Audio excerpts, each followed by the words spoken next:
Conosco nessa manhã, amém? Pastor Igor Nakai, da Igreja Missão Apoio de Suzuka, amém? Pastor Igor, amém? Glória a Deus. Levanta. O pessoal já tá sério. Já tá. Hoje vai ser sério. Amém? Vamos estar orando pela vida do servo de Deus, amém? Pai, no nome do Senhor Jesus, Pai, eu quero te agradecer pela vida do teu filho, do teu servo. Muito obrigado, Senhor, meu Deus, porque o Senhor trouxe ele até aqui, Senhor. Porque o Senhor tem uma palavra, Senhor Deus, ó Pai, para o nosso coração, para nossas vidas, para alinhar o nosso coração com o teu. Senhor, e tudo que nós queremos é estar mais perto de Ti, Senhor.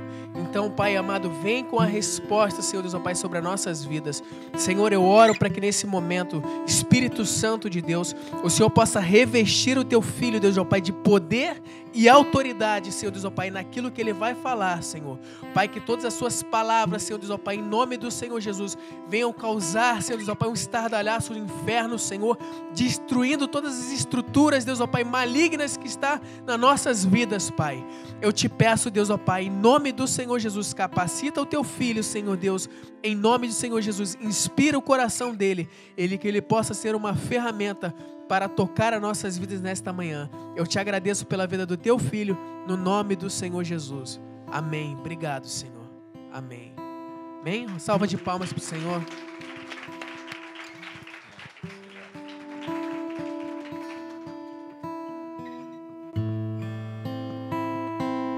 Graça e paz. Quem já participou de algum culto de domingo comigo aí, erga a mão, vai. Deixa eu ver. Ixi, coisa. Por isso que eles estão com medo. Acho que a fama precedeu a coisa aqui.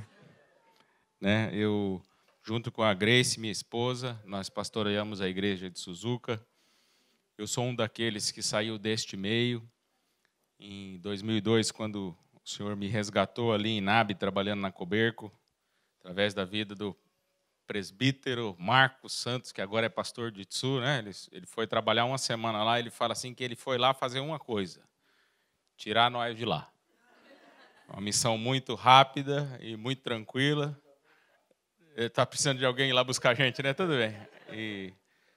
E desde então nós temos servido ao Senhor, mas eu fui formado, naquela época Deus me deu uma palavra muito forte, Ele falou assim sobre os guerreiros criados na própria casa. Eu sou um dos que saí daqui, dos que levantou daí para cuidar de pessoas. Primeiro, cuidando da própria casa, restaurando meu próprio casamento, depois ajudando alguns a restaurar o casamento, depois cuidando de célula, depois cuidando da casa do Senhor como diácono, depois cuidando do diaconato, depois sobrevivendo ao presbitério, né? E depois eu lembro que eu pedi ao Senhor, Senhor, eu quero uma igreja para me cuidar. Né? E aconteceram situações e o Senhor nos deu a oportunidade de servi-lo cuidando de uma igreja. Eu costumo falar para o pessoal que tem pessoas que Deus chama para pastorear. Ele fala assim, olha, você vai pastorear. E eu gostaria muito de que Deus tivesse falado isso para mim. Falando assim, ó, você vai pastorear. Mas eu vou falar para você que raras vezes eu escutei alguma coisa a respeito. Eu sou daqueles que a palavra de Deus diz assim, que aquele que almeja o episcopado, boa obra almeja. Eu pedi ao Senhor. Diferente de muitos. Se você tem um chamado, se Deus falou com você, olha, você vai cuidar de gente, eu vou falar uma coisa para você, eu não sei o que você está fazendo. Mas se você tivesse falado para mim, eu tinha já partido. Mas eu fiquei pedindo. E eu acho que as chances de quem era passou. E ele falou assim, quer saber? Né? Você já viu aqueles desenhos que eles mandam todo mundo? Você já viu? Sabe? E se você é o último a ser escolhido, pode ser que seja assim. Mas como chegou na minha vez, eu falei, vou caprichar. Né? Então, se você se sente, às vezes, o incapaz, eu vou falar uma coisa para você, você tem que pedir para o Senhor. Tem gente que não casa porque não pede, né?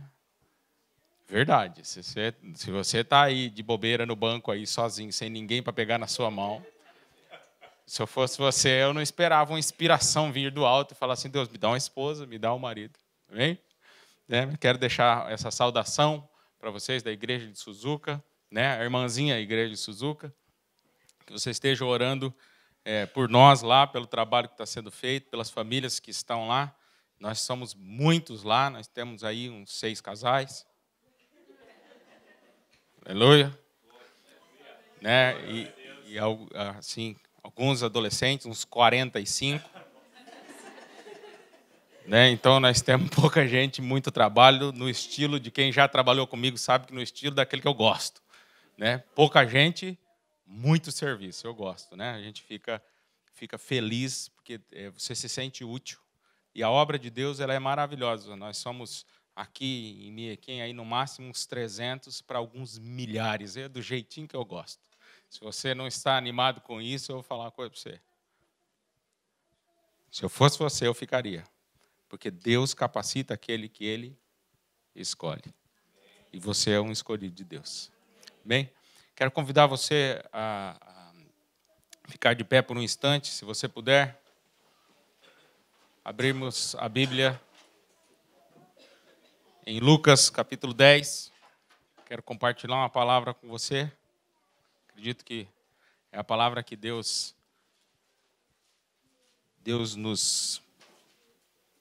deseja falar conosco nessa manhã.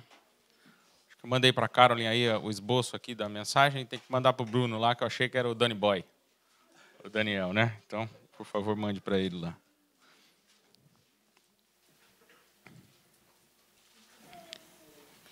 Lucas 10, vamos lá para a beirada dos 30.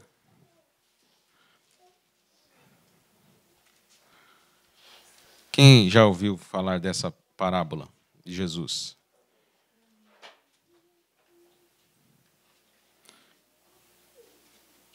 Vamos ler do 25 em diante? Acompanhe comigo a leitura da palavra do Senhor. Eis que se levantou um doutor da lei, tentando Jesus, e dizendo: Mestre, que farei para herdar a vida eterna? E ele lhe disse: que está escrito na lei, e como a lês? E respondeu ele: amarás o Senhor, o teu Deus, de todo o teu coração, de toda a tua alma, de todas as tuas forças e de todo o teu entendimento, e ao teu próximo como a ti mesmo. E disse ele: respondeste bem, faze isto e viverá. Ele, porém, querendo justificar-se, disse: quem é o meu próximo? Diga comigo, quem é o meu próximo? E respondendo, Jesus disse: descia um homem de Jerusalém para Jericó e caiu nas mãos dos salteadores, os quais o despojaram e, espancando, se retiraram, deixando-o meio morto. E ocasionalmente descia pelo mesmo caminho certo sacerdote e, vendo-o, passou de largo. De igual modo também um levita, chegando àquele lugar, vendo-o, passou de largo. Mas um samaritano que ia de viagem chegou ao pé dele e, vendo-o, moveu-se de íntima compaixão e, aproximando-se, atou-lhe as feridas, aplicando-lhes azeite e vinho e, pondo-o sobre a sua cavalgadura, levou-o para uma estalagem e cuidou dele. Partindo-o no outro dia, tirou 2 dinheiros e deu ao hospedeiro e disse-lhe: cuida dele, e tudo que te mais gastares eu te pagarei quando voltar. Qual, pois, destes 3 te parece que foi o próximo para aquele que caiu nas mãos dos salteadores? E disse ele: o que usou de misericórdia para com ele. Disse, pois, Jesus: vai e faz da mesma maneira. Pai, eis aqui a tua palavra, eis aqui o teu povo, Pai. Colocamos o nosso coração, Senhor, na tua presença, Pai, confiando que tu és o Deus que fala, que o teu Espírito Santo está aqui, que vivo estás e ressurreto foi ao 3º dia, e diante do Senhor, Papai, colocamos o nosso coração e afirmamos que tu és o Deus que fala conosco. E dizemos, Senhor, como aquele jovem profeta: fala, Senhor, o teu servo te ouve nesta manhã. Em nome de Jesus, dê um glória a Deus e sente aí no seu lugar. Amém? Glória a Deus. Um problema muito grande, uma dificuldade muito grande de todas as pessoas é na área de relacionamento e sempre é. Perdão é uma coisa fantástica. Se você conseguisse perdoar as pessoas da empresa, você não trocaria de emprego. Se você perdoasse a esposa ou o marido, você não trocaria de marido. Se você está assim com o mesmo desde sempre, você é uma pessoa que está no caminho do perdão bem sabidinho. Porque se você não soubesse, você provavelmente entraria na fila do divórcio. Entraria nessa estratégia humana de tentar dar um jeito na sua vida, porque aquele que se separa, ele sempre fala, eu não sou obrigado a ficar com essa pessoa. Pode ver que sempre é assim. E a falta de perdão, ela distancia as pessoas, ela abre um rombo no emocional das pessoas, elas afastam uma das outras para que a gente tente sobreviver de uma certa forma. Jesus, ele pregava sobre o reino de Deus, o estabelecer do reino de Deus. Ele pregava sobre uma maneira nova de viver, chamada de o novo nascimento. Ele falava que era necessário nascer de novo. Já ouviu falar disso? Já ouviu falar disso?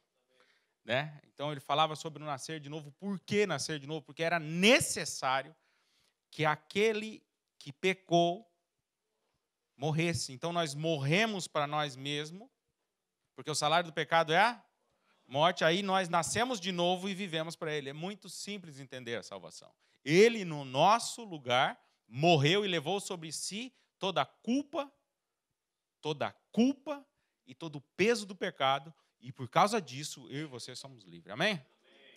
Mas aí agora, ele está aqui, ele envia os 70 nessa ocasião, um pouquinho antes, aí no começo do capítulo 10, se você for ver, ele envia os 70, ele está separando, tal, ele está falando, olha, a vocês é dado a conhecer os segredos do reino de Deus, e está conversando ali com os discípulos, e de repente, depois de algumas afirmações dessa, levanta um camarada para experimentá-lo e para prová-lo. Então vem essa parábola que nós chamamos a parábola do bom samaritano. Em muitos lugares a gente tem teatro disso, tem historinhas disso, tem filmes disso, né? E eu gostaria de, junto com você, observar de uma outra maneira isso, nesta manhã. Tudo bem? Você pode acompanhar comigo? Então, para isso, eu quero perguntar para você assim, quantos personagens nós temos nessa parábola? Quantos personagens, fora Jesus, que é o principal, ele que está contando a parábola, certo? Então, tirando ele, quem nós temos aí? Nós temos aí, acompanhe comigo aí, o samaritano. Vamos fazer um cacuninho tcheco aí, certo? O samaritano. Certo? O homem ferido.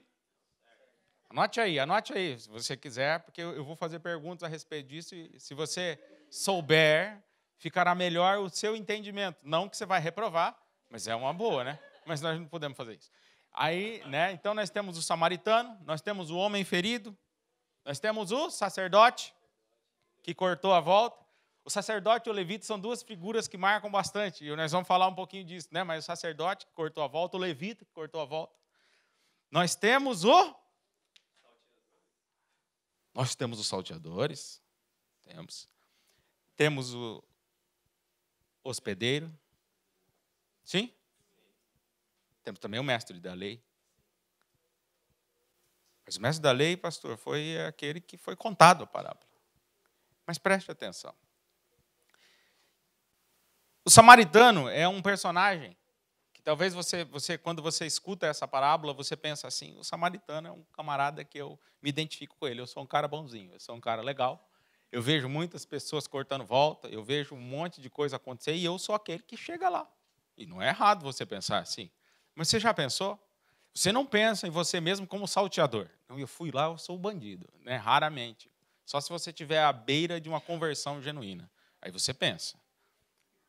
Se você já acompanhou alguém, entregou na vida para Jesus, você já achou alguns salteadores. Já escutei bastante pessoas falando e tem as pessoas que eu vou falar. Ainda bem que Jesus salvou ela, que se a polícia pegasse, tinha que prender. Não é? Alguns maridos são assim, se a polícia pegasse, tinha que prender ele também. Algumas pessoas que já tiveram um relacionamento quebrado e conforme o nível de pecado que entrou, são pessoas que eu vou falar. O ser humano por si só, de vez em quando, ele tem que ser preso mesmo. Pastor, você está falando isso? Depende. Se você for o pai do filho abusado ou o pai da esposa abusada, por exemplo, você vai desejar, na melhor das hipóteses, que aquele fulano seja preso. Porque na outra hipótese, você não vai ser tão bonzinho assim. 80% dos jovens de hoje, na faixa dos 12, 10 anos, que é uma idade que nós, que estamos aqui sentados, escutando essa mensagem, já tinha uma consciência do que é certo e do que é errado. 80% já sofreram algum tipo de abuso ou molestação. Algum. Dentro e fora da igreja. Não é uma coisa... Eu não trato muita gente nesse sentido fora da igreja. A maioria é dentro da igreja. Pensa nisso. Se você, junto comigo, pensar, eu nunca fiz, fica até estranho, porque se a cada 10, 8 foram, você fica olhando de lado e fica pensando assim, está esquisito, não está? Então, ou alguém não falou, ou alguém não sabe o que faz, ou alguém não se dá conta de que precisa fazer algo a respeito. Seja orar, seja se posicionar, ou seja se converter. Porque a violência e o abuso, ela tem vários sentidos. Então, quando nós falamos sobre o samaritano, é muito fácil a gente pensar que a gente é o samaritano. Toda vez a gente pensa que, né, o samaritano é o cara bonzinho. A gente sempre quer ser o bonzinho. O samaritano é aquele que ajudou, aquele que se importou, é o herói, é o benfeitor. Né? Mas eu quero te dizer uma coisa sobre o samaritano. Nessa parábola, no que diz respeito ao Evangelho, à salvação de Jesus Cristo, é difícil você pensar que você é o samaritano. Sabe por quê? Porque o samaritano ele era rantai da promessa. Tanto é que a comparação feita por mestre da lei, por Jesus, em relação ao samaritano, não foi boa. Porque os samaritanos não se davam com os judeus. Eles eram inimigos religiosos, políticos. Eles tinham um preconceito com o samaritano. E Jesus falar que o samaritano era o herói da história provocou uma reação ali fantástica neles. Para não falar que eles ficaram querendo matar Jesus de novo. Você já percebeu que, às vezes, quando Jesus falava, os caras queriam matar ele? Você já viu isso na Bíblia? Várias vezes. E depois de dizer isso, levantaram e ele saiu do meio deles. Mas, na realidade, a intenção deles era de acabar com... Pensa numa reação. Pensa numa reação. Por que as pessoas tinham aquela reação? Pensa. Ah, pastor, eles não gostavam de Jesus. Mas Jesus fazia o quê? Curava no sábado. Só porque curava no... Mas no sábado não podia curar, era isso que eles falavam. Eles tinham um conceito de acordo com o que eles acreditavam, daquilo que poderia ou não ser feito. Eu não sei você, mas muitas pessoas entram na igreja com um conceito, um preconceito estabelecido daquilo que Deus pode fazer, daquilo que Deus não pode fazer. Então, o samaritano era alguém que era estranho à promessa de Deus, desconsiderado pelos judeus, desprezados por não serem o povo escolhido de Deus. Eles eram vizinhos ali, mas era assim. Então, se você, até hoje, você escutou a parábola, né, do samaritano e você se considerava o samaritano, acho melhor você rever a parábola junto comigo hoje. Tudo bem? Tranquilo? Ih, pastor, não gostei. Vai acostumando. Se eu vier de novo, vai ser a mesma pegada, não tem jeito. Aleluia, né? Então, nós temos aí também, depois disso, o homem ferido. O que você acha do homem ferido? O homem ferido é uma vítima, pastor. O homem ferido deve ser judeu.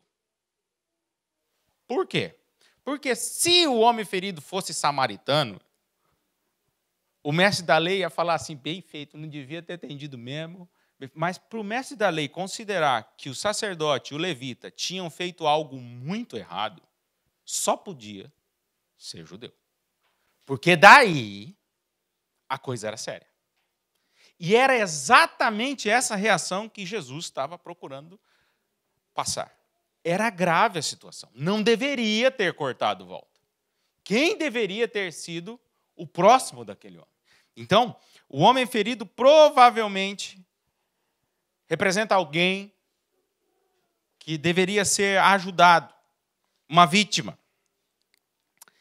E eu não sei quanto vocês, mas nessas caminhadas que nós damos aqui, eu já escutei falar, por exemplo, que essa estrada que eles pegavam não era uma estrada muito boa. Não era esse homem, que agora é o homem ferido, esse homem decidiu passar por um caminho que, na realidade, não deveria ter passado. Era uma espécie de atalho, um lugar não oficial, um lugar mais perigoso, um lugar que eu gosto de dizer de risco. Você e eu, de vez em quando, nós tomamos umas medidas, algumas atitudes, algumas escolhas de risco. Ah, pastor, não é bem assim, mas, por exemplo, vamos supor que você tirou carteira agora, certo? Você tira a carteira agora. Você prefere as pistas mais largas ou mais estreitas? A sua coisa é óbvia, pastor. Roquem, você já viu o preço do Roquem, pastor, de quem tirou carteira agora? Porque o índice de acidente de pessoas que têm habilitação nova é muito maior do que quem já tem habilitação. Então, o Roquem é lá caro, pastor. O que você faz? Não, eu não quero cair com o carro no buraco. Então, eu vou pela rua larga. Mas, de vez em quando, mesmo para os mais, não vou falar medroso, né, que fica feio, né, mas para o mais cuidadoso, de vez em quando, você está seguindo alguém e a pessoa dá aquele pisca para a esquerda e você faz... Já passei por aqui, mas não aqui. Aqui, né? Porque você não está muito preocupado, mas agora é a sua responsabilidade. Já viu isso? Então, este homem ferido, de certa forma, entrou numa posição de risco e ele sabia que era arriscado. Vamos analisar aqui que, pela ordem, quem passou mais cedo? Quem passou por aquele caminho mais cedo? O homem ferido. Ele é o que acordou mais cedo. Depois é que passou o sacerdote, depois é que passou. Tem uma ordem a história. Pensa, você é um trabalhador. Certo? Você sabe que para você executar o teu trabalho, você tem que sair certa hora de casa. Provavelmente, aquela pessoa, esse homem que agora é o homem ferido, ele tinha um compromisso marcado. Ele tinha algo a realizar e se ele fosse dar a volta, ele teria um prejuízo. Então, ele analisou e assumiu diga comigo, risco. Nós, na nossa vida, você vai assumir o risco sempre. Até o evangelho é um risco. Porque tem gente que diz que não é, que não existe, que não vale a pena, que Jesus não é uma história. Já escutei um monte de coisa.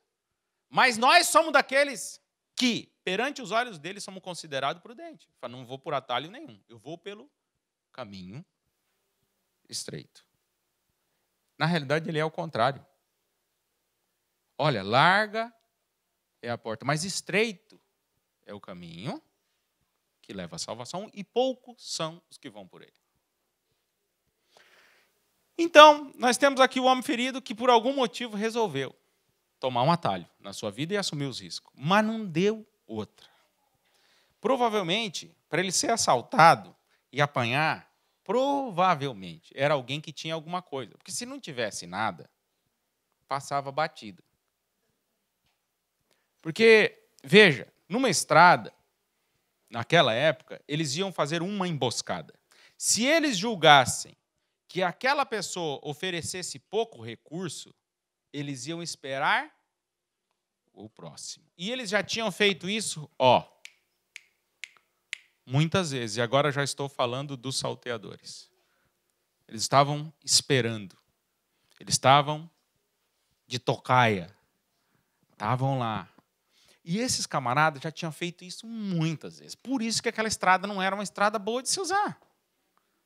Era a profissão deles.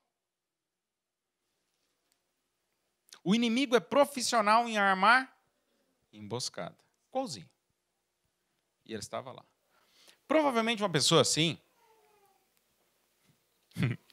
ele já se arrependeu muito. Poxa, nós devia ter pego aquele primeiro lá. Agora nós estamos aqui no meio-dia, o solão está rachando, ninguém mais passou. Aí, viu? Falei para você. Nós devia ter pego o primeiro lá. Outro dia, eles falaram, nós ficamos esperando, não pegamos nada. Ficamos aqui, de manhã no frio, de noite, e não pegamos ninguém. Esses salteadores, quando bateram o olho naquele homem, falaram, é esse aí. Esse é. A roupinha dele é bonitinha, a sacola dele talvez estava meio gordinha. Algum motivo levou eles a encarar aquele desafio e eles foram lá. E, Acertaram. Daí, depois disso, passa o tal do sacerdote. O sacerdote é uma figura que, quando nós lemos essa parábola, é uma figura que as pessoas associam, geralmente, quem está aqui. Essa culpa, essa responsabilidade é de quem tem o microfone. Você já viu? Do líder de célula, de alguém. O sacerdote representa alguém de autoridade, alguém que ministra algo, alguém que ensina algo. E o julgamento, ele é baseado nesse conceito, e é muito fácil, mesmo você não sendo judeu, você bate o olho no sacerdote, na atitude dele, e você não gosta da atitude dele. Ninguém gosta, né? Mas, aqui, né? Ocasionalmente, descia pelo mesmo caminho, certo sacerdote, e vendo-o, passou de largo. O problema, nesse versículo, é o vendo-o. Uma palavra só. Passar por ali não fazia daquele sacerdote alguém ruim em si. Mas era um caminho perigoso. Mas ele não foi assaltado. Foi? Não foi. Mas ele... E, teoricamente, na minha e na sua cabeça, nós julgamos que ele conhecia. E, por isso, ele é mais culpado ainda. Mas esse julgamento ele é aplicado, geralmente, para outra pessoa, não para nós mesmos. Sim ou não? Sim, sempre. Eu não sei você, mas, de vez em quando, a gente falta por bastante coisa no trabalho, né? Falta por gripe, falta porque a criança ficou ruim, falta não sei o quê, falta. Você já viu quando o chefe falta? Ele nunca falta. Nunca falta. Mas aí ele tira... Geralmente, o chefe é bom. Porque o chefe ele tem algumas coisas. Geralmente ele falta na sexta e não vem na segunda. Você já viu? Já viu? Porque ele pode. Primeiro. Segundo, porque ele tem a peixada dele lá. Não é? Ele tem um esquema dele. É ou não é? Então, de vez em quando... E você fica irritado por causa disso. Você nunca ficou? Se você nunca ficou, você é muito crente. Olha, glória a Deus por você. Você é uma pessoa de Deus mesmo. Eu sabia que eu tinha que escutar essa mensagem. Vou até gravar e vou escutar. Né? Mas você já viu como a gente tem facilidade de julgar outra pessoa? Então, o sacerdote, ele é um dos mais cobrados. Ele deveria ter feito alguma coisa, mas não fez. Ele viu e se desviou. Você pode ver que é uma frase só. A gente fala do samaritano um tantão assim, fala... E o sacerdote é uma frase só. Você não precisa de muita coisa para você crescer na responsabilidade. Diga comigo, responsabilidade. Na responsabilidade do sacerdote. Quanto mais lhe é dado, mais lhe é cobrado. Quando você faz isso, essa parábola te joga na posição de sacerdote.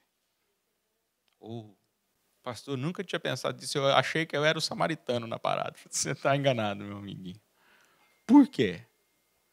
Porque se você julga, você se faz juiz. E você é maior. Então você automaticamente sabe todas as responsabilidades de uma liderança. Mas você passa de largo. Entendeu?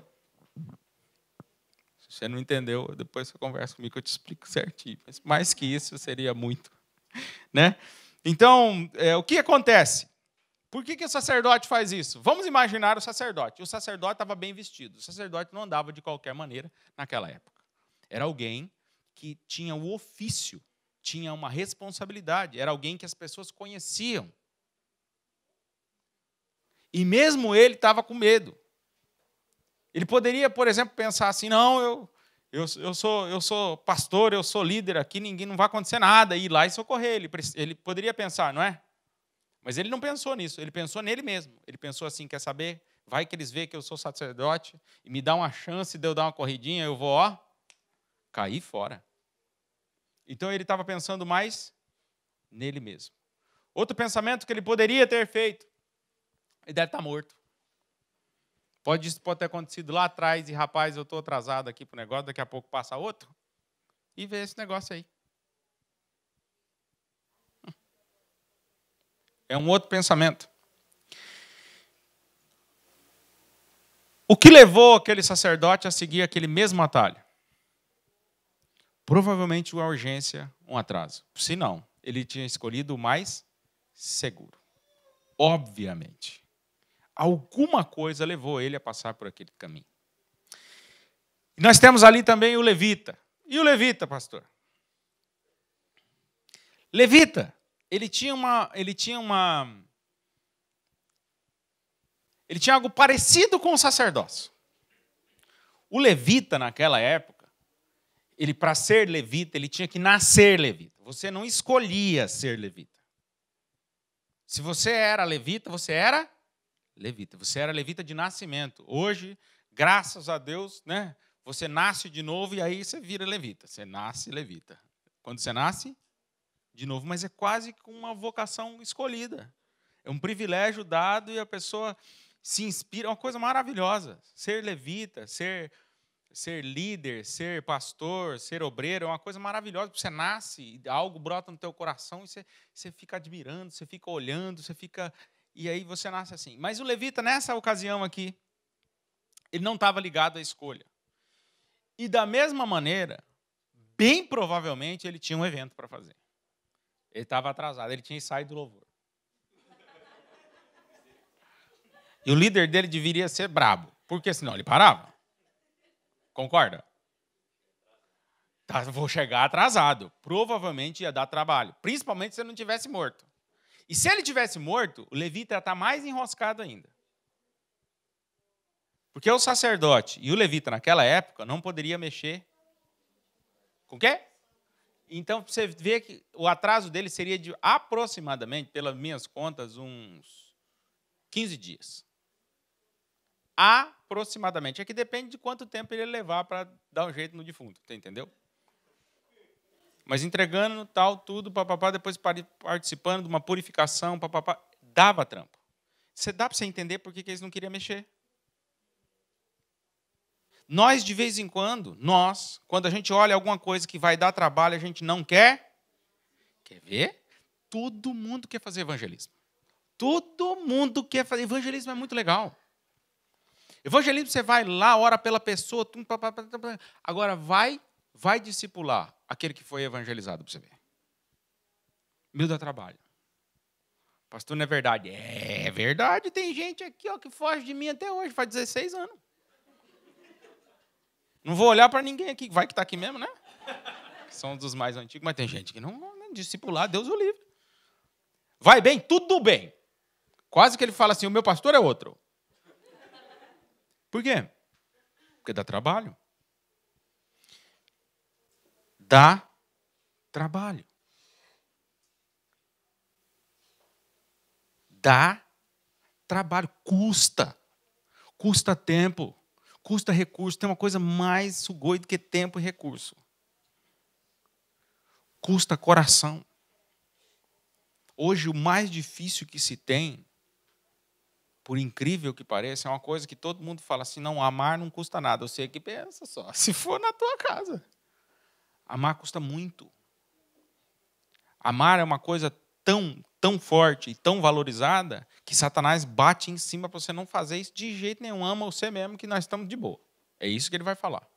Não ame ninguém mais do que você. É a mensagem de hoje. Fique bonito para quem? Para você mesmo, para você poder postar, para você fazer assim, para você, para você, para você, para você. O reino de Deus, ele é diferente, ele é totalmente hantai disso aí. Então é uma coisa que não está na moda. Certo? Ele vai na contramão de tudo isso. Então, quanto mais você fica na mídia, na rede social, mais mergulhado no mundo você fica, mais difícil fica de entender o reino de Deus. Porque eles são opostos. Você entra no mundo e resgata as pessoas tirando do mundo, mas você tem hábitos do mundo. É meio confuso, você não acha? Não é difícil? Ou você tem que sair do celular, mas você não sai do celular. Ou você tem que largar de ver coisa insinuante. Mas você não larga de ver coisa insinuante. Você tem que ser gentil e educado e tem que ir lá na creche do seu filho. Não vai, porque você precisa ganhar e assim vai. Não sei se você já... Eu sempre fui nas atividades da creche, mas a coisa mais difícil que tem é você encontrar um pai e uma mãe lá no dia da atividade. De quem que é a infância do seu filho? É do seu filho. E quando você não vai lá, que mensagem que você passa? Que você não é importante. Depois ele vai casar. E aí ele vai retribuir a sua mensagem. E não vai ir na sua casa dizendo que você não é importante. Não, ele vai te dar a mesma mensagem. Eu estou ocupado. Você disse que estava ocupado e ele vai dizer que está ocupado. Os filhos mais ligados aos pais têm os pais mais presentes. E não são em todos os momentos. Existem alguns momentos que são chave na vida do seu filho. Essa semana eu fui em 2 reuniões de pastor e uma formatura de 2º grau. Como pastor, é o primeiro ano que me chamaram. Eu fui lá. Levei até minha boina. Né? Quem já fez curso de homem sabe da boina, né? Eu levo só em ocasião especial. Só consagração de obreiro, casamento, formatura, eventos especiais. Quando eu saio de boina, minha esposa fala assim, o negócio é sério. Ela fala. Para quem? Para mim. É algo relacionado ao que eu sinto, ao que eu quero demonstrar, a importância que eu quero passar. Então, aquilo que você investe a sua vida vai dizer o quão importante isto é. Se você vem à igreja, senta com a sua esposa do lado, põe as crianças lá e presta atenção numa mensagem dessa todo domingo, o que você quer dizer? Você está dizendo que a mensagem de Deus é tão importante que nós vamos parar o que nós estamos fazendo neste domingo, nós vamos consagrar, separar a Deus. E você semeia algo. Isso é tão forte, que começa a mudar a sua casa e te leva para a eternidade. Então, tem alguns pais que às vezes perguntam, pastor, você não está vendo que eu estou endividado? Como é que eu vou fazer? Vou faltar lá no serviço para ir lá, ver a criança cantar em japonês, tudo esquisito. Ele nem canta direito, né? Ele faz assim, ó. O Marte, ele não canta nada. O Marte só pula e quando ele vê nós dois juntos, aí que ele vira. A professora fala, a sensei fala assim, cadê a Jéssica? Está aí? Não está, né? A Jéssica é uma da sensei do Marte. Fala assim, quando você chega, ele vira do avesso. Por quê? É a maneira dele dizer que ele é rebelde? Não, quando nós não estamos lá, ele obedece. A questão é que ele está feliz e ele não sabe como expressar. Então, ele fica pulando, ele levanta. O Marte, foi aniversário dele, né? Na creche essa semana, na sexta-feira. E ele ficou tão feliz com a gente que ele levantou e chutou a cadeira. Ele escutou a cadeira cair e, mesmo assim, sentou no nada. De tão nervoso que ele estava. E ele chutou a cadeira assim, a cadeira... Bah! Ele viu que a cadeira estava lá, não conseguiu alcançar, sorrindo para nós, e sentou e caiu. Ficou a coisa mais engraçada. E você fica assim, menos, e ele todo feliz. Quando Deus aparece na sua vida, você fica feliz que nem o Marte. Você cai da cadeira. Quando Deus vem, você perde o chão. Quando você entende que Deus está ali, você fica doidão. Não. Porque você também passa uma mensagem.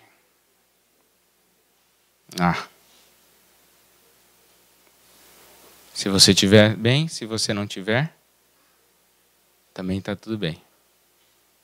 Porque na formatura de 2º grau,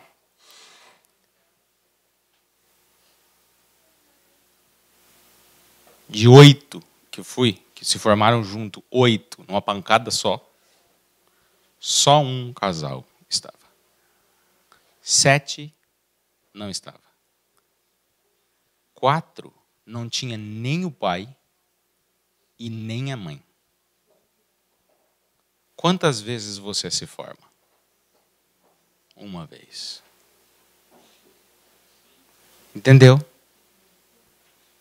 Eles não estavam abalados com isso. Sabe o que significa? Que eles foram treinados para isso. Eles não viram os pais na creche, não viram na escola, não viram na formatura, não verão na faculdade, não farão questão deles no casamento, nem no divórcio, nem nada. Esses pais estão mortos. E esses filhos estão órfãos. Entendeu? Preste atenção no que Deus tem. Preste atenção no que você semeia, naquilo que você considera importante. Então, o levita, ele tinha responsabilidades determinadas, ele sabia exatamente o que fazer, mas também não fez. Não é estranho? Atrasado, talvez. Mas ele sabia o que era para fazer e não fez. O hospedeiro. Pastor, o que o hospedeiro tem a ver com esse negócio? Está dizendo lá que o samaritano pôs o homem na sua montadura, na sua cavalgadura, no seu cavalo, ele não levou nas costas. Ele usou o carro dele. Usou o recurso dele. Vou falar uma coisa para você, uma pessoa quase morta, ferida, ela sangra, ela suja tudo. Você já limpou couro alguma vez na sua vida? Não, pastor, eu nunca vi esse negócio. Não. Já limpei couro de moto, couro de sela de cavalo, couro de banco de carro. Eu vou falar uma coisa para você. Couro é um troço ruim de limpar.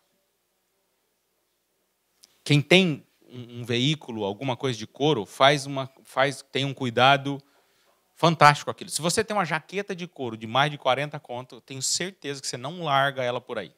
Raramente você perde ela. Você perde a roupinha da Gap, você perde. Da Zara, você perde. Agora, né, se for uma jaquetona hard rock, aquelas que só sai na época da comemoração, custa uns 120 conto. Eu duvido que você larga ela no banco da igreja. Larga? Não larga. Meu pai tem uma jaqueta de 40 anos, de búfalo, uma marronzona. Quando você vê ela de marronzona, você vai lá e olha a etiqueta para você ver. Eu falo para ele, isso aí é de 1800 e alguma coisa. Que meu pai conta, né, eu fui lá numa loja lá de Londrina, tal, já não tem mais a loja, mas é uma loja muito antiga. E ele falou assim, essa jaqueta estava na vitrine. E ele falou assim, eu quero essa. Na época, meu pai estava bem financeiramente. Ele falou, eu quero essa aqui, eu quero que tira ela. Dá vitrine, põe outra, mas essa aqui eu quero que tire. E aquela jaqueta sobreviveu até hoje, para você ter uma ideia. Eu falo para ele, sobreviveu a 2 casamentos, né, pai?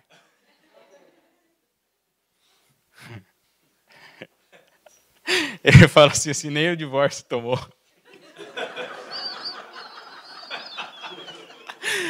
Quem conhece meu pai, depois pergunta para ele, né? Porque ele separou 2 vezes, né? Então, teve 2 vezes divisão de bens. Então, pensa aí, para ele é engraçado. Eu que sei a história, sei. Né? Então, às vezes, a gente não dá valor àquilo. E esse hospedeiro, ele recebeu algo, uma tarefa do samaritano para fazer algo simples. Qual era o trabalho da pessoa da hospedaria? Hospedar pessoas. Só que ali haveria um extra. Não era cuidar da hospedaria, agora era cuidar de um hóspede. E naquela época, se você tivesse com algum parente teu, alguma coisa, ele te corresse um certo risco, tal, era uma coisa que a hospedaria providenciaria para você. Chamaria alguém para cuidar da pessoa. Custava caro. Você teria que levar a pessoa, não tinha um hospital, Biorim, igual a gente conhece agora. O médico teria que vir. Tanto é que, por exemplo, na história de Jairo, quando vê a sua filha lá, ele vai atrás de Jesus. Ele não leva a filha até Jesus, ele pede para que Jesus venha. Era uma coisa que naquela época a gente entendia. Então ali está o hospedeiro, e o hospedeiro recebe para isso. Tem gente que só faz porque recebe, porque tem alguma coisa. O receber não é só receber dinheiro. Tem gente que quer glória para si. Tem gente que vai porque tem aplauso. Tem gente que vai porque vai aparecer.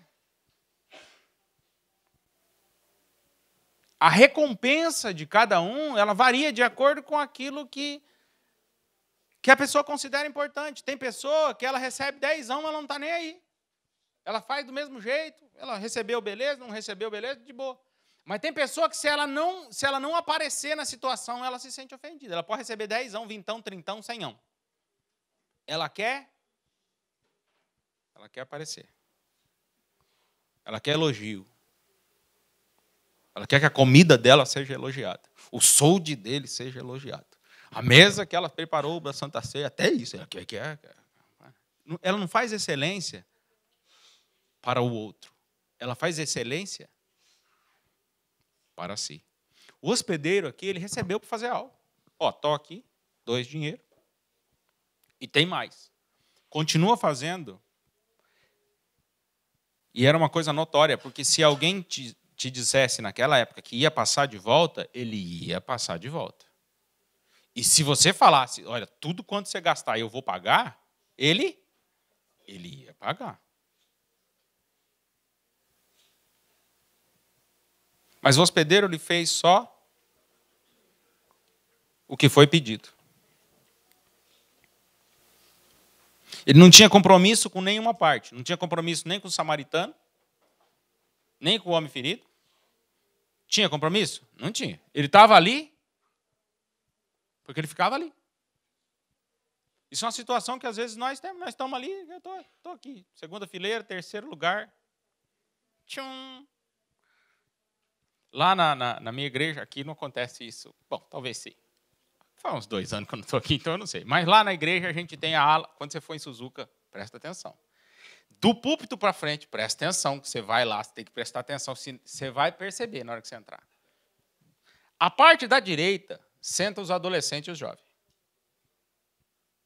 Ninguém fez isso. Eu não sei por que eles se ajudam daquela maneira até hoje. E na parte de cá estão os mais experientes. Os casais, né? O meu pai, o seu Augusto, né? Que já são na casa de 74. Eu tenho 2 de 74 anos. Né? Acho que são 3 aposentados na igreja, eu tenho. Então, o pessoal se divide. Por quê? Porque você se vê de algumas maneiras. Já pensou? Então, existe também, obviamente, aquilo que eu quero falar e aquilo que nós precisamos ver, existe o mestre da lei.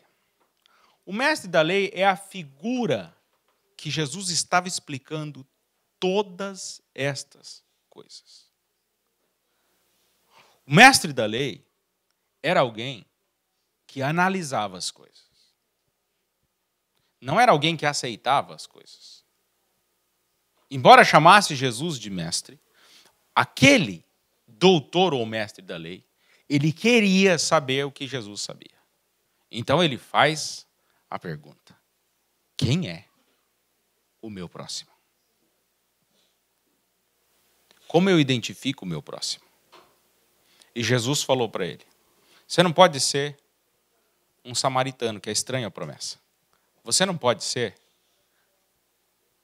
uma vítima e se fazer de ferido. Você não pode ser um sacerdote e ignorar o seu chamado, o seu chamamento e fazer aquilo que te dá na telha. Você também não pode ser um levita, que às vezes, e neste caso, tinha responsabilidade, mas se eximiu dela. Você não pode ser um mercenário, alguém de acaso que se aproveita de situações. Você tem que identificar o seu próximo e fazer até aquilo que alguém que é inimigo, mas teme a Deus, faz.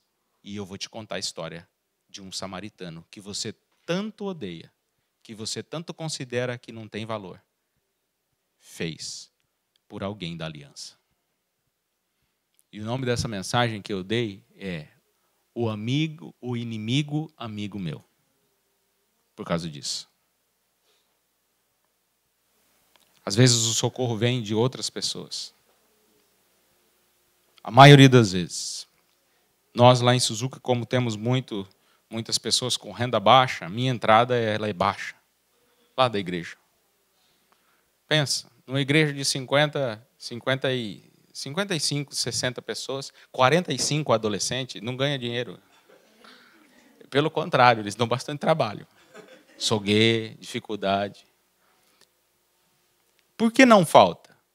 Porque eles dão, é algo impressionante, eles dão algo daquilo que eles têm. Eles recebem o cozucaizinho deles lá, tal, e eles dizimam daquilo, eles ofertam daquilo, então não falta. Não se preocupe que o meu problema não é financeiro. Lá. O meu problema é pessoa que não sabe quem é o seu próximo. Que não entende Mestre, o que eu vou fazer para entrar no céu? Como você lê? Ama o seu Deus de todo o teu coração. Olha, teu próximo a ti mesmo. Faz isso e você viverá. Mas você quer ser excelente? Quer ser excelente onde você trabalha? Quer fazer diferença? Ser excelente é fazer diferença. Você quer fazer diferença na sua casa, na sua família? Você quer ser um bom pai, um bom marido, uma boa esposa? Você quer ser? Você deseja isso? Porque Jesus estava falando para ele, porque se você deseja, vai e faz a mesma coisa. O quê? Abre os seus olhos, identifica quem você é e muda. Jesus não estava chamando ele para ser como o samaritano. Jesus estava chamando ele para ser como ele. Mas ele estava identificando todas as coisas que naquela época era pertinente a ele. Todas as atitudes que ele tinha feito. Provavelmente, então, ele já tinha feito por interesse. Ele já tinha se esquivado porque sabia que ia dar trabalho. Ele já tinha se omitido porque tinha responsabilidade.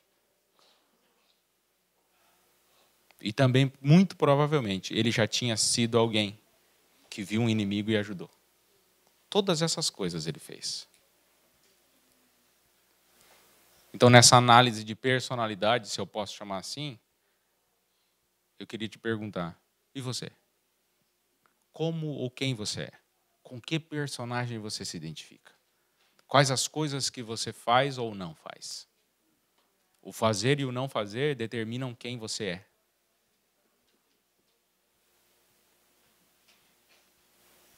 Grace, ela me ensina muita coisa. A Grace, eu falo para ela que ela tem uma família mafiosa.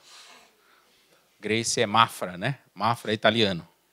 Então, a família dela é daquela família que eles quebram o pau assim, e você vai tomar partido de alguém, ele fala, não te mete que você não é daqui. É mais ou menos assim. Então, você não pode dar opinião. Você ri, chora, dá carona, entendeu? Serve água, mas, quem é de fora não dá opinião. E tem mais o detalhe. Eles são casados primos. Então, eu sou de fora mesmo. Eu sou o último do último mesmo. Agora, entre eles, tem alguns que eles deixam falar, que eles não é de um lado, mas é do outro, você entendeu? Aí é mais grave ainda. Então, você precisa de uma consideração muito grande para você ter uma voz ativa. O coração seu e das pessoas é assim. Se você não tiver um amor por aquela pessoa, a pessoa não considerará aquilo que você fala. E você pensa que a pessoa não quer ouvir, não é que ela não quer ouvir. Ela não está disposta porque não achou que você a ama suficientemente para falar com ela. Assim é a esposa ferida, o marido ferido, o filho ferido.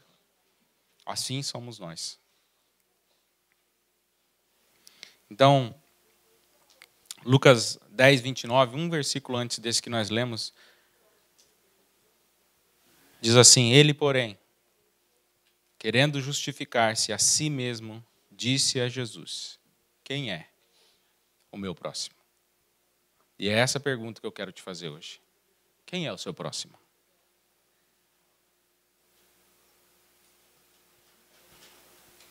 Quem é o seu próximo? O seu próximo é ele, que está do seu lado, é ela que é sua esposa, é ele que é seu amigo. Quem é o seu próximo? Porque essa atitude de coração, ela vai custar para você.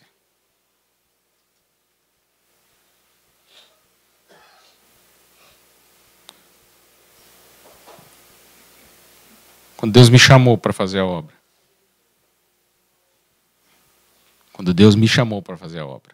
uma das coisas que mais me aborrecia era o fato de eu não ter dinheiro. É uma coisa. Jesus, vai faltar dinheiro. Jesus, todo mundo faz essa oração. Quando você dizima a primeira vez, é a mesma coisa. Quando você quer sair da casa dos milão, você já saiu da casa dos milão? Não. É duro, né? Vou te explicar uma coisa. Não sei se você conhece o dinheiro japonês, mas você deve conhecer. Presta atenção. Tem as moedinhas. Depois tem as notas, presta atenção. As notas de 2 sumiu, você já viu? Já viu ou não? Para você sair da casa dos milão, você tem que entrar na casa dos cincão. É uma coisa fantástica. Um dia eu queria ofertar cincão com a nota que nem saía da minha mão. O meu coração ficava alegre e a minha mente falava assim, não. É muito ruim. Pastor, você brinca com essas coisas? Claro que eu brinco. Quando a gente vai fazer as coisas, é a mesma coisa. Quando a gente vai dar nossa vida para Deus, é a mesma coisa. Quando a gente vai abrir uma célula, é a mesma coisa. Quando a gente vai entrar no ministério, é a mesma coisa.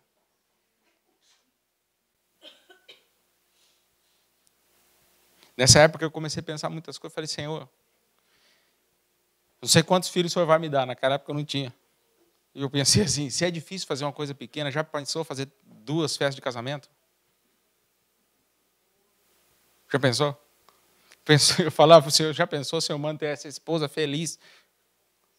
Mais 20 anos, quanto vai custar esse negócio? Eu desisto. Eu não sirvo para esse negócio. Eu de mim mesmo eu não consigo. Mas se o Senhor me abençoar, eu vou fazer o meu melhor. Mas com os recursos que o Senhor me der, porque o que eu consigo ganhar é ruim. É ruim, eu não sei se vai dar certo. E nessas dúvidas é que as oportunidades de Deus aparecem para nós.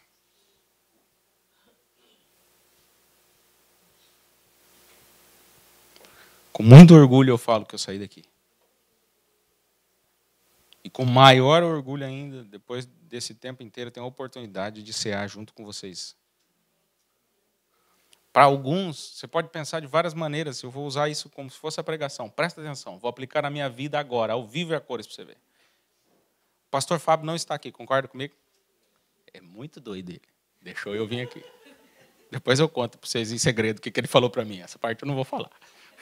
Ele fez uma recomendação especial para mim. Né, mas alguns pensam assim, você está aqui porque o pastor teve a inauguração. E não pôde vir. Ele não ia dar para estar em 2 lugares ao mesmo tempo, então ele não veio. É assim que você pode pensar. Eu deixo você pensar. Eu penso diferente. Eu penso assim. Vou te dar a oportunidade de ter a honra de ministrar para o meu povo em Yokaiti. Aceitas ir? Esse é o que eu tenho. Pode ser as 2 coisas. Pode. Mas você não sabe e você julga. Só que o que você julga não faz diferença nenhuma para mim. Não muda a honra que o meu Deus me deu. Essa é a maneira com que alguém que entende o Senhor procede. É isso que Deus quer te ensinar. Quem é o seu próximo? Porque se você entender quem é o seu próximo, você começa a fazer aquilo que o Senhor diz que é para você fazer. Nem a sua esposa, nem o seu marido estará lá. Não para falar, quando você estiver diante do Senhor prestando conta daquilo que você fez, daquilo que você não fez. Então eu quero convidar você para nós estarmos orando, vamos cear na presença do Senhor. Mas a palavra do Senhor em 1 Coríntios 11, 23, diz assim, porque eu recebi do Senhor o que vos ensinei, em que na noite que foi traído, o Senhor Jesus tomou o cálice e o pão e, tendo graças, o partiu e disse, fazei isso em memória de mim. Lembra do que eu fiz por você.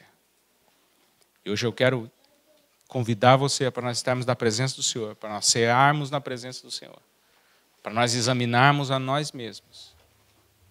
E eu gostaria que através dessa mensagem você visse, você tem sido quem? Você tem feito como? Quem é o teu próximo? É a pergunta que mais vem no meu coração. Quem é o teu próximo? Quem Jesus te leva a ajudar?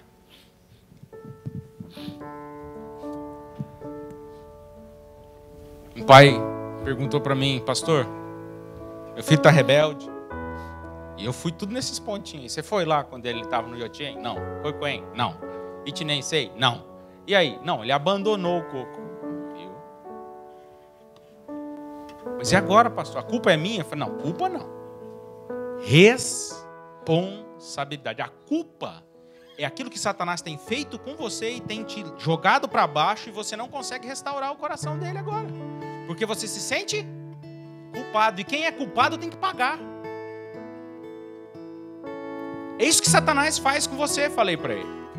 A culpa do teu pecado faz com que você abaixe, mas a responsabilidade faz com que você pegue na mão do Senhor e seja erguido. Se você se fizer de vítima, sabe quando teu filho e tua filha vai voltar? Nunca. Mas se você se sentir responsável, aí eu posso te ajudar. Então o que nós vamos fazer? A mesma coisa que nós vamos fazer agora. Chega diante dele. Chega diante dele. E peça perdão.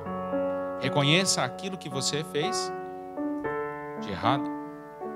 Deixe ser convencido pelo Espírito Santo. Pastor, para quem que você está falando para ele? Para quem você está falando isso? Para os dois, tanto para você quanto para ele, porque não muda. O Senhor Jesus disse toda vez que alguém chegar para você e disser, arrependo-me, perdoa-lhe. Se Jesus ia falar algo para você que ele mesmo não faz, não.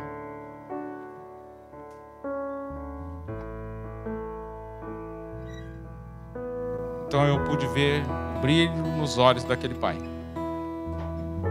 E um sentimento de que tudo ia mudar. Não mudou de uma hora para outra. E eu não sei nem se já começou a mudar. Mas o coração dele mudou. Se o coração daquele pai mudou, aquele pai foi transformado. Logo, o filho vai ser transformado. Calma.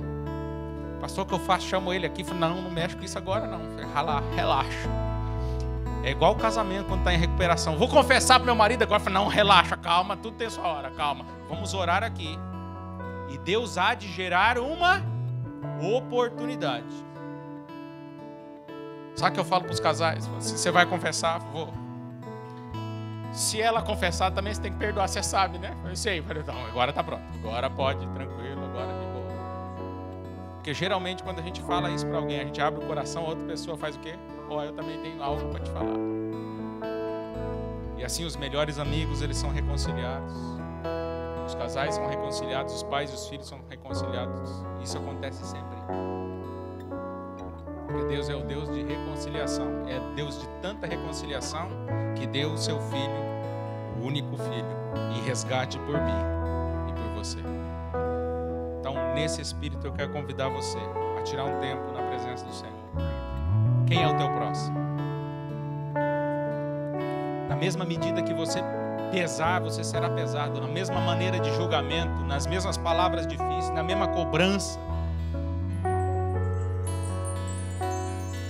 Mas o Senhor Jesus diz assim, olha, a quem muito ama, muito se perdoa. E quanto é que Ele te amou?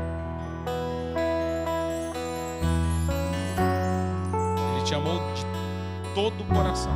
E perdoa você. Se você está com o coração pesado, feche seus olhos. Ore ao Senhor. Você não tem nada que ver aqui. Daqui a pouco eu vou embora. Fica tranquilo. Daqui a pouco você vai comer. Fica tranquilo.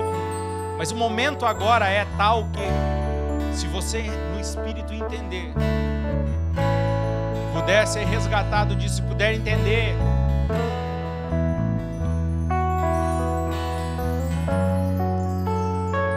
examine-se, pois, o homem a si mesmo. Você pode ajoelhar se você quiser, pode ficar de pé se você quiser. É o seu tempo com Ele. Se teu coração está duro, é hora de você falar. Se você está insensível, se a tua amizade está tão limitada que você não consegue mais fazer, Deus te deu um coração de servo, mas você não serve para nada.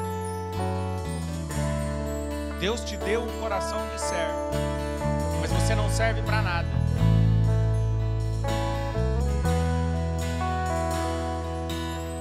Não serve em nada.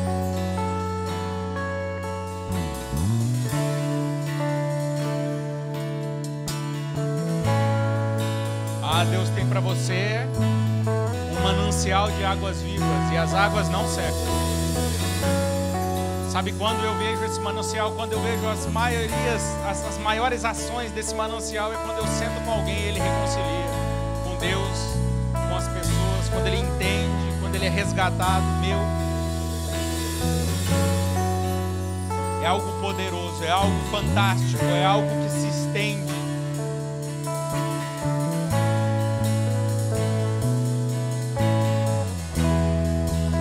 Examine-se, pois, a si mesmo.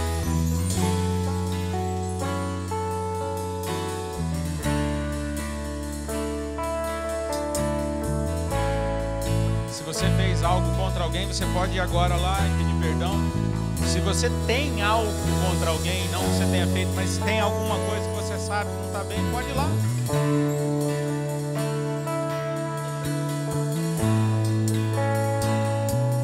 Esposa com marido, maridos com as vossas esposas.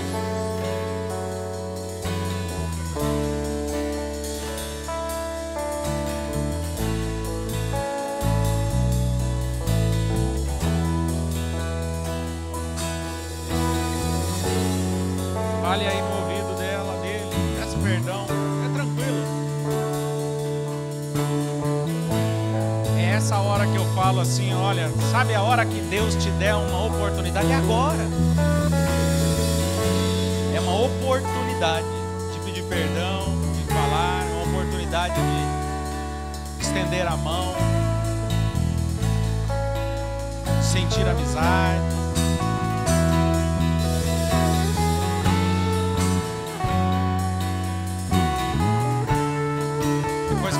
Pede perdão junto com você, sabe o que você faz? Você ora junto com ela. Deus, ajuda a gente.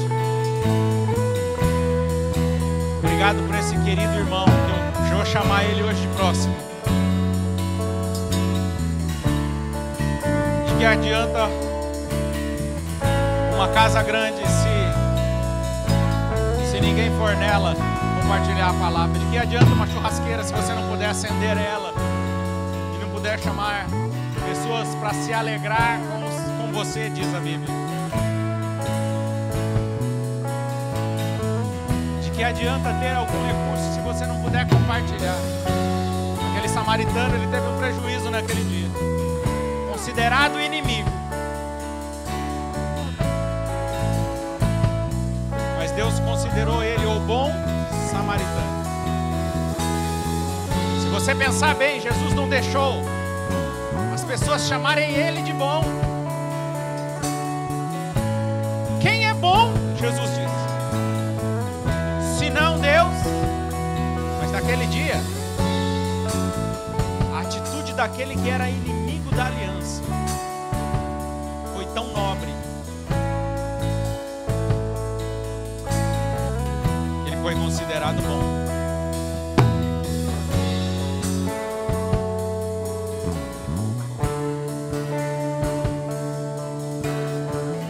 Oro aqui, Senhor, sobre o mover do Teu Espírito Santo.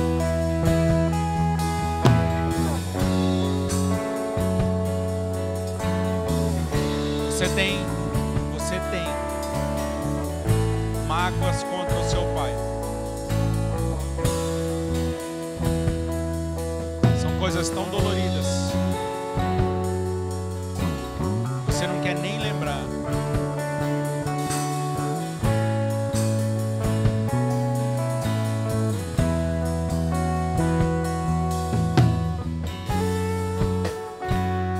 Assim, Senhor, toca aqui no meu coração porque dói muito. Eu não sei como lidar com isso. Não estou dizendo para você falar com seu pai agora. Estou dizendo para você reconhecer perante o Senhor que você não está bem. Faça isso agora. Pega a sua mão assim e diga assim: Senhor, eu não estou bem aqui. Meu coração não está bem. Faça isso agora, erga a sua mão. Senhor, eu não estou bem. Meu coração está apertado, eu não estou bem. Eu reconheço que eu não estou bem, Senhor. Mas eu não sei como lidar com isso. Por isso, Senhor, que eu não sei como lidar. Eu Eu quero colocar o meu coração diante do Senhor, dizendo: Senhor, cuida de mim. Move as situações e me gera uma oportunidade clara para que eu possa ser ministrado por Ti e ser reconciliado. Pastor, meu pai já se foi. Se é o seu caso, você ora assim: Senhor, eu não posso falar com alguém que não está mais aqui, mas eu estou aqui e ainda dói no meu coração. Por isso, Senhor, trata aqui o meu coração.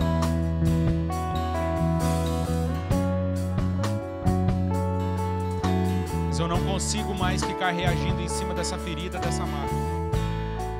Eu não quero ser mais esta pessoa. O Senhor me cura. Eu declaro a cura do Senhor sobre a sua vida. Em nome de Jesus.